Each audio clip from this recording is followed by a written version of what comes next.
I'm in our 24.com kitchen with our wine expert, Cathy, and beer expert, Lucy, and these two are going to face off today, and I'm going to be the judge. I even have a fun judging card. So let's get down to it, guys. First of all, welcome. Thank you. All right, so we're going to be tasting wine and beer. We're going to pair the wine and the beer with these three foods we have here, and I'm going to judge which one was the better pairing. Absolutely. All yeah. Right. Okay. Why don't you take me through the first wine? Fantastic. Okay. Well, I'll just say the first snack that we're going to have is this goat's cheese. So some goat's cheese and a salty crack. So, and the wine that we've got first of all, these are all the Credo range from Stellenbosch Vineyards, and this is their top range. As you can see, is Bling City. So Jeez, I know medals for Africa here. It's really good. It's one of my favourite wines to match things to. And this is the Chenin Blanc, which I think is going to go well with that goat's cheese because it's got nice high levels of acidity, and it will cut through all the richness of the goat's cheese. So that's my opinion. All right, so what do? I take a taste of the wine? A little sip of the wine, and then a little bite of the goat's cheese, and then another sip of the wine while it's still in your mouth. And then I'm going to move on to the beer. And then we're going to do the beer. Right. Okay, you can have my wine, and I'll have yours. There we go. Okay. Right. While we're doing this, Kath, why don't you take us through the nose and the taste? This is a wooded Chenin Blanc. It's actually been in wood for quite a long time. But because it's been in wood so long, you actually don't taste all those woody notes very much, which is quite surprising. So it's nice and spicy and creamy, but there's still very good acidity in there, and sort of like an appley yellow fruit kinds of flavours that I think work very well with that goat's cheese. That's very good, and I definitely taste the acidity, but it goes amazing with the goat's cheese. Good. All right, Lucy. Okay. You have some competition here. I do, but I've also got an award-winning beer. They don't have all the bling on the label. Because the beer is more cool, aren't they? They're more like hipster. It's Cape Brewing Company's Amber Weiss. So it won the Best in Show at the 2013 Cape Town Festival of Beer. It is a Hefeweizen, so it is supposed to be a cloudy beer. It's not supposed to be clear. It's still got the yeast. Okay. And tasting-wise, I could just give it a bit of a... Can I smell? Yeah. It smells orangey. There's sometimes citrus and banana, I think, and cloves you get from the Weiss beer. So again, paired with the goat's cheese. All right. It's a Weiss beer can be quite a carbonated beer, so the carbonation helps cut through the creaminess of the cheese. Okay. And it's a full flavoured beer, but it's not like super intense. So it's like the same with the cheese. You know, it's a flavourful cheese, but it's not like like a crazy blue cheese. Right. Okay. So same. So I would taste. Have some of the cracker, but don't keep the. So Cathy, when she's doing the wine pairings, says to keep the cracker in your mouth when you're tasting. But if you do that with beer, it will just foam up in your mouth and sort of fizz. All right. Thank you for the tip. Try that one at home, maybe.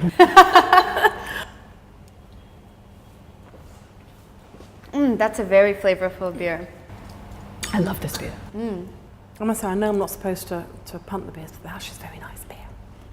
Not as nice as my Chenin, obviously, but very nice beer still.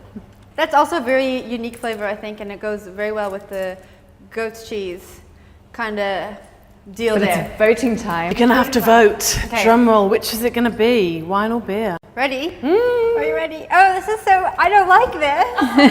Okay, I'm going to pick beer. Oh. Yay! And it had so many awards, and you know how much I love you in the wine. I know. But I really enjoyed the beer. It's a nice combination. It's a very nice combination, what can I say? And we're going to move on now to, still with the Credo range, still Stellenbosch Vineyards, with their Chardonnay. Okay. So this is a little bit younger and a little bit fresher. So it has got nice sort of bright yellow fruit again, a little bit of melons, a little bit of peaches, a little bit of spice from the oak, but not so much. And we're going to pair this now with these veggie samosas that we've got going on here. So a little bit of spice, and when you have spicy foods, it's often a good idea to have something that's either slightly off dry or a little bit of sweetness going on there. Now this is a dry wine, but it's only just dry. It's very, very close to the cusp of being dry and off dry.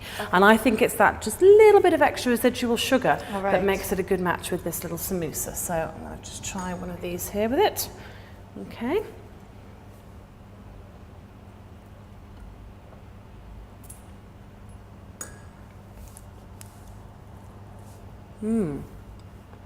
Now, I wouldn't usually think to pair a white wine with like a fried food.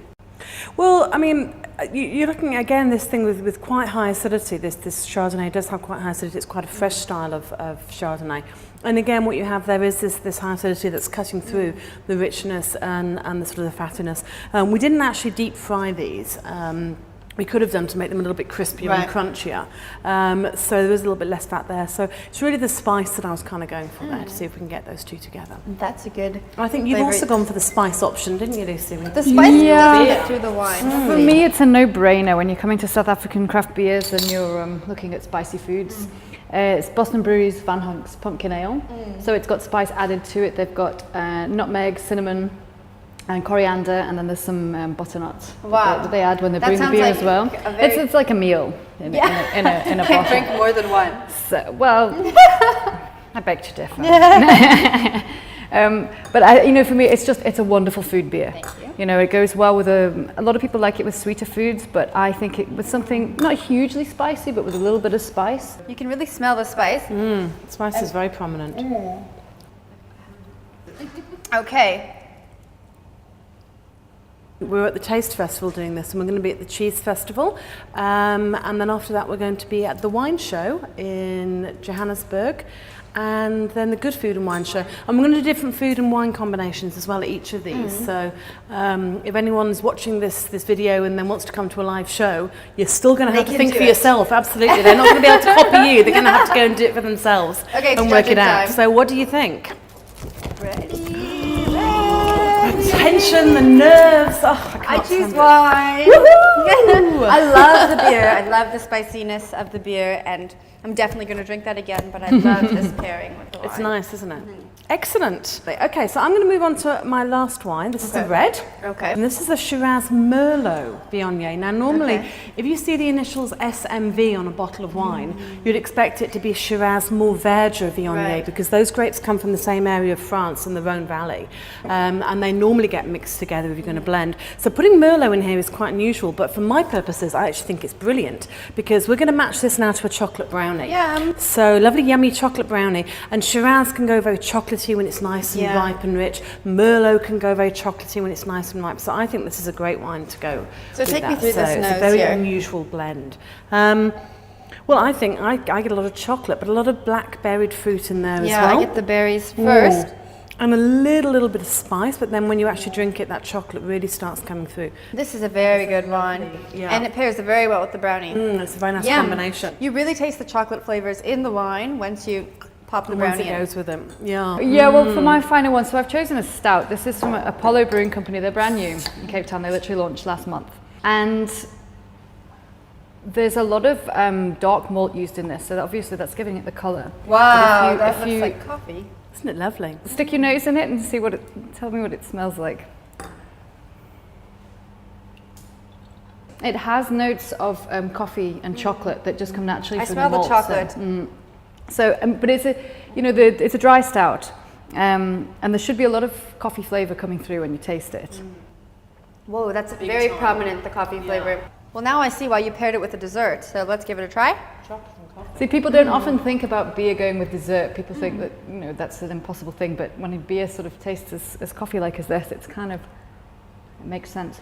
I've got to tell you that this was almost the deal breaker, wasn't it? When we did the shows at Taste of Cape Town, this was really tough for people to decide. Can it be a tie? We did have some people who were voting like that. So you can actually see which way it was. Yes, exactly. I think that's going to be my vote for the last one. Okay. So you both win. Isn't that bad? I'm not a good judge. Fantastic. Because I feel like there should be a winner, but no, they were both very delicious. Now, Kath, can you just tell us, if anyone watching at home wants to do this, where they can do it? You can come and join us at one of the shows that we're going to do at, as I say, the Cheese Festival, the wine shows, the Good Food and Wine shows. We're going to be doing all of those as well. Or if you want to just try it yourself, you could, these wines you can get from Stellenbosch Vineyards, which is Velmut, so on the way into Stellenbosch. You can get all these wines there from the winery. Fantastic range of craft beers from Roland Liquors. Or if you're elsewhere in the country, League of Beers. Also they ship beers throughout the country. So do it yourself at home. I mean, you know, this is fun to do, and obviously Fun you don't have homework to. assignment. You don't have to throw things away afterwards. You can Yes, actually exactly. stay and drink and have a good time and enjoy yourself. You can make little voting cards for your friends. Oh, that sounds like a great party trick. Well, thank both of you ladies for joining me. That was very fun. And now I feel like my mind has been opened when it comes to beer, and we already knew my mind was open. When It was came to very wine. open. Yeah. Well, cheers to that. I'll drink to that. Cheers. Which one are we drinking? I'm having Well, I'm a lot. drinking wine, drinking the beer. Excellent. Okay, cheers.